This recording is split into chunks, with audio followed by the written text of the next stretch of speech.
It's day 212, my dear carnivore friends, and I want to address some topics today regarding to nutrition, and some may don't like it what I'm gonna say, and some may feel actually really good about it. I can tell you one thing.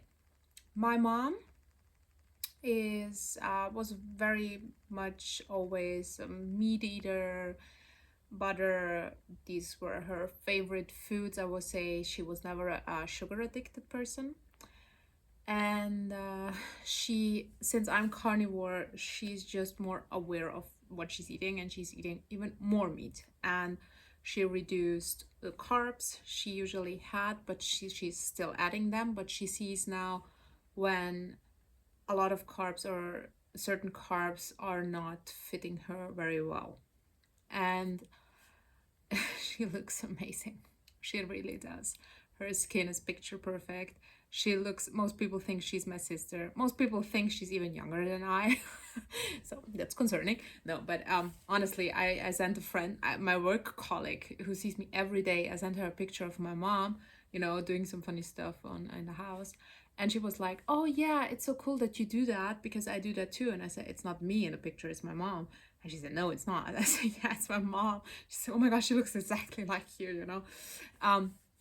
And that's when what I saw, since we are carnivore and she's eating even more meat, she's so much more energized. She always was energized, but it's completely different kind of energizing, and her face is just so beautiful because her skin is so much better. She was always a little bit puffy, and these not wrinkles, these sags here, that there was always like a little bit, which you have when you get older. And that's something I realized also on my skin. This is insane, honestly. When before I was carnivore, I was standing sometimes in front of the mirror after watching stupid things on Instagram or these filters, which are really bad for you. And I was like, "Oh my god, yeah, it's right. If I do that, my skin was stretching extremely because my skin started to hang." And I was like, "Oh no, that's why, because I'm so young, but still, oh, the process is starting, the aging process." And I was like, "Oh my god, it's gonna hang even more." And also my eyelids and everything started to hang, which wasn't before. And when I started being carnivore, my face structure from that part changed completely. And I'm not kidding, because I'm not one of these, I have to be carnivore to make money on YouTube. I have my full-time job. I'm just sharing my own journey, and I'm not having any kind of how do you say that, feeling to go towards to be a YouTuber or something like that, because I think with how do you say in Spider-Man, great responsibility, great power, great, I can't remember. My son is gonna kill me. But that's why I don't need to over dramatically say something that carnivore is so great, because I don't have the need for it. A lot of these influencers who are making money out of coachings and selling coupon codes for a ton of stuff and all these kind of things, they sometimes are a little bit even getting bias in this direction, and are not open anymore for other things. That's what I realized. And it's not everybody, but it's some. And so if I say that, I honestly mean that, because I don't have any reason to tell you that. I was a vegan before because I liked vegan food. And I can tell you, from the vegan food, my face structure from vegan and American normal diet, or however you want to say, everything in moderation, and to carnivore, it's big. And I was somebody who's always get my whole self into these variations of what I was doing, because I was trying out things to find for me the right way to go, that I can implement in my life, that fits in my lifestyle. And most of the stuff kind of fitted from one perspective but not from another. And um that's what I'm saying. Since I'm carnivore, my face, my skin is just that's not hanging anymore like that. It was really really different, which you can't see on any video or picture, you just can see it by yourself. These are the things that are really obvious.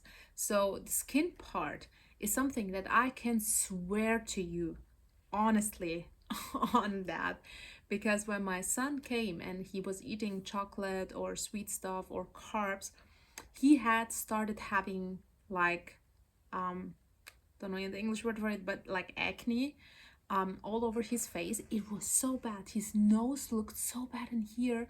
It was crazy, you know. And as soon as he was with me and we were eating, you know, carnivore, it disappeared after 3-4 days. So if you have any skin condition issues, just even focus for a couple of days on carnivore, kick out the dairy parts, because they're also causing you a lot of issues with the skin for some people. Also egg whites can cause some of these issues, also butter, unfortunately. So the safest thing for you to go to experiment with that, it's really beef salt and water. If you can manage it even for 1 or 2 days, and just see if you see a little bit of a variation, and put tallow on your skin. I didn't have tallow these days, so this is why my skin a little bit changed already. So that's what I can tell you, the skin wise. On the other hand, that's what I wanted to address. Courtney Luna posted a video about what I'd eat in a day, and she was eating actually a lot of stuff, and she also ate mayonnaise, mustard, and turkey slices, like pre-packed slices. I don't know how you will address that. And the people got bananas in the comment section. It was just stupidity. That's not carnivore. This is clickbait. What are you doing? Mustard, mayonnaise, and turkey are not carnivore. This is so blah, blah, blah, blah, blah, blah, blah. You can imagine the rest of it. And I was sitting there and I was thinking, people just... So, no, I'm not gonna judge these people. I'm not, because I was one of them. So, what I can tell you, which is more important, carnivore or any kind of diet or nutrition comes from different sources, and these sources are people, and these people actually most of the time also put their name in front of something or create a name for something. The best example is the lion diet. It's created, the word itself and this hype around it, created by the Pattersons actually, which had millions and millions of followers. So the carnivore itself is just this animal-based, more animal than everything else. It comes from different sources with different variations. So that's why there are so many different variations of what carnivore actually is and what you can implement and what not. So why is this important to talk about that? Because people are so forced on the labeling that they totally forget what this is all about, honestly. So you can think it, and I like to use this metaphor, if you say that in English, because it's a German word, I think. You have also, let's say it, sports. Sports and nutrition in this story is the same thing for me. You have the Olympic gold medal, bam, bam, sport people, okay? You have them here. They're on the top. These people are doing beef, salt, and water. So, but not only beef, salt, and water. That would be too easy, because these here who are doing maybe sometimes sport can also do that. No. These people are eating the right meat, the grass-fed, the I have every benefit in my meat. Oh my God, it's from the best farmer. It's fed the best stuff that you need. It's had the best fat ratio to protein which you need. And then don't forget the salt, because salt, it's also dangerous, because depending on the brand that you're having, no, these people are actually going there where the salt is made, and they know it's the best salt you can grab, and they are doing it themselves. They're just taking all the salt out and creating it themselves, or know these people and connect with them. That's why they know where it's coming from. Also their meat, they're going where the cow is and when they kill the cow, and that's how they know where it's coming from. And then don't forget the electrolytes. Oh my God, electrolytes. No, you don't need them, because These people live in the mountain and they're doing like this, okay? They're drinking the water from the mountain directly. There is no plastic in between, nothing. Now we are talking about these carnivores, okay? These, oh my goodness, carnivores. So, how many people do you know that are here? Because if you really see it like that, what you need to be picture perfect carnivore, that's where some people are in a cosmos, swearing around. And then you have some pro athletes, which are still like the top of the top of the top people. And these people, they eat beef, salt, and butter, but the beef is coming wherever it's come from, and the salt is coming wherever it comes from, and they get their water wherever they can grab it, in the plastic bottle, in the glass bottle, and whatever, maybe even tap water, and then they're adding some electrolytes because they wouldn't have enough. And then we have the little variations down there. People who are very good at sport, very, very doing mostly 3 times a week sport. Some people that do everyday sport. Some people that are just starting to walk because they've never done sport in their life. They never went outside. They're starting even to open the door and to be able to go outside. These are the variations we are talking about in sports. So these are the variations we have to address in nutrition. This is what's happening in whatever you're doing. Even if you turn vegan, you still have the oh my f what f situations. This crazy vegan lady, which unfortunately is an Austrian and also talked to Sean Baker.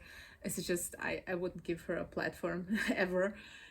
You have these crazy people here just go against everything, and then you have these kind of variations. So that's what nutrition is about. But you have to know that labels are in this spectrum here, and we should name maybe every spectrum of carnivore based on these parts, let's say it like that. That's why you have pro athletes or gym rats or I don't know, runners or whatever. So we have different kind of labels also for maybe some stuff that we are doing, or you are in training to run a marathon, but you can't even walk. So we are in training for a marathon. So maybe some people are in training to be a carnivore. let's call them carnivore trainees. What about that? Maybe some of you guys will come up with a little bit of a nicer word branding. I think we're gonna manage to make a campaign out of it. So we have the trainees, the carnivore trainees that are training to be the perfect carnivore. And then in between, we have the advanced carnivores, the beginners carnivores, whatever. Please brainstorm whatever you have in mind. And I create my own label. It's something in the middle. And I'm gonna call it, thanks to Tony, because he's always calling our community the Wolfpack, which I love. So I'm gonna call it the Carnivore Wolfpack Diet. So, what is a Carnivore Wolfpack Diet, you ask? Oh, let me tell you my marketing strategy, because that's how nutrition also works. It's just marketing and finding people who agree on the same thing that you do, make advertising out of it, create everything out of it, create some cooking books and coachings for that, and then you have a trend. That's how this works. So I don't want to create a trend, but I want to give you a different labeling for the stuff that you are doing. So I'm creating this Carnivore Wolfpack Diet, which is 70% you're gonna try to be picture perfect, to eat the things that works for your body best, and the 30% is the things that make you happy, whatever it is that day. And what helps you to reach the 70% of your picture perfect imagination of your lifestyle, whatever this is for you. For me, it is beef, salt, water. Beef, salt, electrolytes containing mineral water, let's take it like that. And beef, which has a high fat content. This is my 70% picture perfect lifestyle that I imagine because it helped me the most. It gave me the most energy. It helped me the most with everything that I had. But it also, when I did the lion diet and these kind of things, it didn't help my mental state. It didn't. I'm not the kind of person that can be ever an Olympic, athlete, even in sports. I just want to be somewhere here where the cool kids are living in the background and just doing a little bit stupid things, but still are, kind of going to school and doing stuff and always being in the middle. That's me. So my carnivore approach is this, let's have good grades, but don't overdo it and forget about life and still socialize. So for me, this 30% depends on not to implement it every day, but have in that day what you think you need if you know it's not going to harm you. So whatever this is for you. For me, for example, it's sometimes nuts because I know I can get rid of them. Or it's a tomato or an avocado or whatever I need, because these are things that I know I can easily get rid of. What I can't get easily rid of is cookies, my cookie addiction, these kind of things. So these are not my 30% because I know they're going to harm my whole 70% in a long term. So I'm trying to balance what I'm actually needing that day. So sometimes it's just adding more cheese or more milk, even milk, when I'm PMSing, having milk, butter, a lot of coffee. Now I'm totally into coffee again. I just need that right now. And I need these kind of, and I'm watching too much Gilmore Girls and they're constantly drinking coffee, but this is basically what we are going now. No, my dog's going crazy. So that's what my new fancy pantsy diet is. It's Carnivore Wolfpack Diet. It's 70-30%. So it's not Pomodoro technique. It's not the Pomodoro. It's not the 80-20. It is too strict. So no, it's 70-30. This is doable. Even for the laziest people, because I'm the lazy person, it's doable to do 70% of something that you want to do. And I can tell you this approach should also implement in your life because that's cool. So when you look at your whole journey in nutrition, in your life, whatever it is, don't look at goals. This is something I can preach you as somebody who had a big company created by myself out from nowhere, creating a software company, having 14 employees, reaching all my goals, being in Forbes 30 under 30, having all the amazing things that I wrote on my to-do list, and oh my God, before I die, I want to reach it.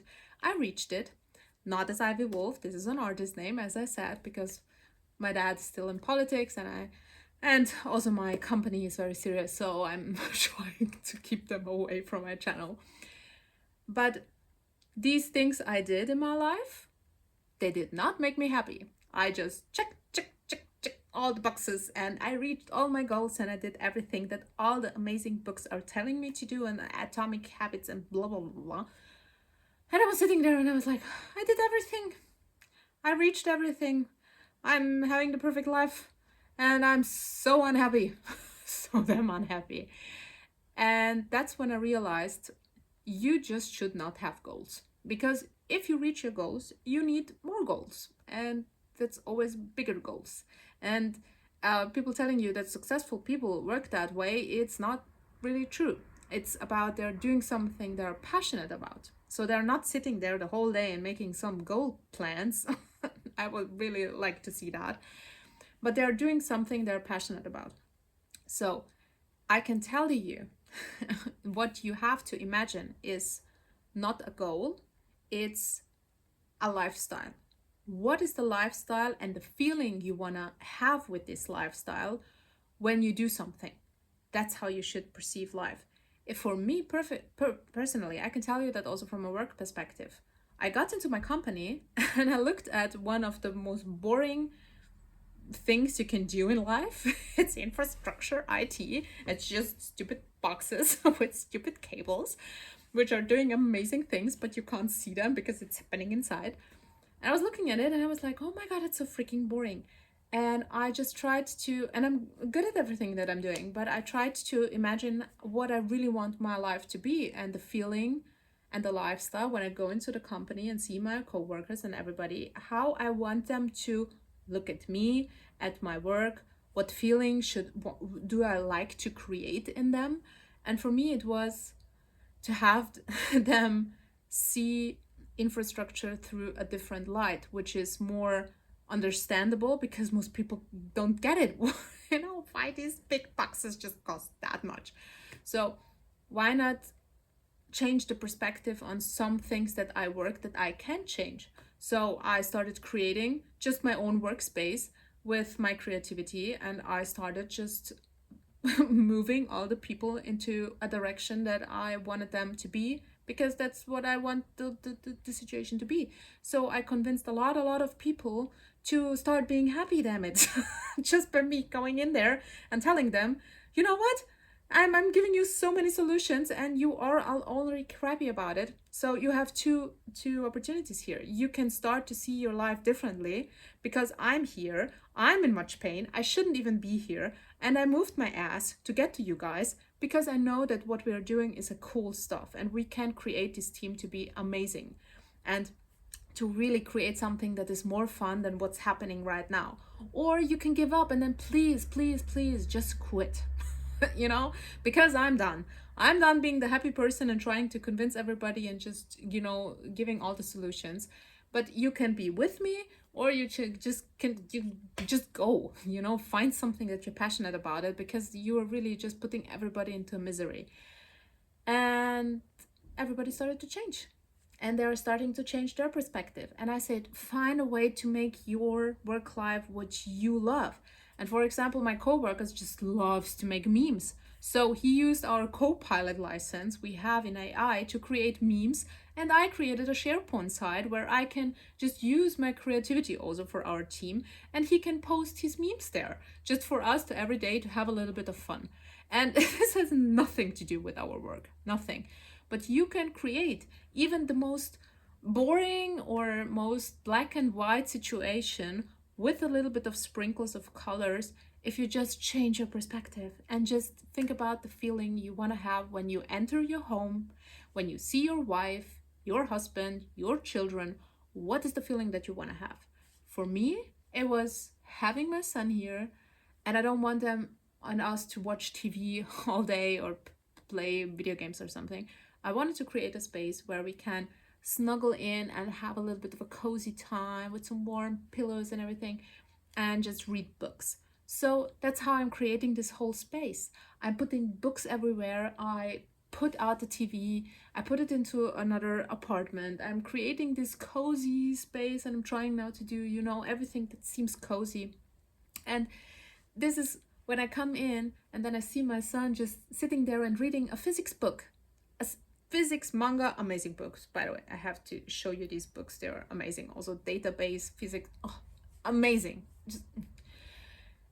This is what I want. And it's not making a goal, making a to-do list. What does my apartment have to check? It's how do I picture my life and what can I do to just implement small things that are very easy to implement some bookshelves and to throw away TV, to change your whole feeling when you get home. That's a big thing, and it's so easily made. So I hope I can give you a little bit of inspiration what you can do. Same thing with nutrition. That's why the 70-30%, because 70% is the thing you should eat and you like it, it's okay. But sprinkle it with some 30%, whatever it is for you, that makes it, oh my God, I want to eat that every day. That's so fun. I love nutrition. I love my life. Yeah. Let's go eat. Yes. Be carnivore. That's what it should be.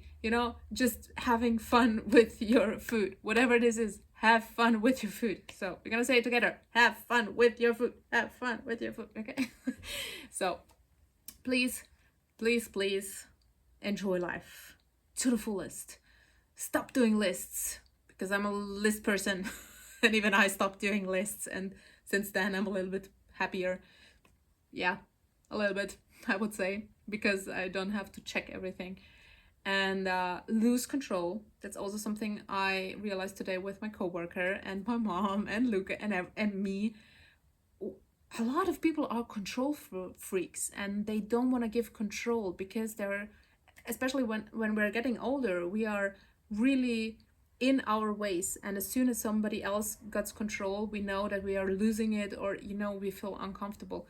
You need to be aware of that, and that's not a good thing to be always in control. You need to let go. Believe me, I needed to let go. I prepared everything, I prepared my team, but I was forced to let go when I got into the surgery in the end. So, or when I also got into the hospital because of my whole MS situation, I needed to let go also of some stuff with my son, and I needed to train him as much as I can to be very, capable of doing stuff by himself.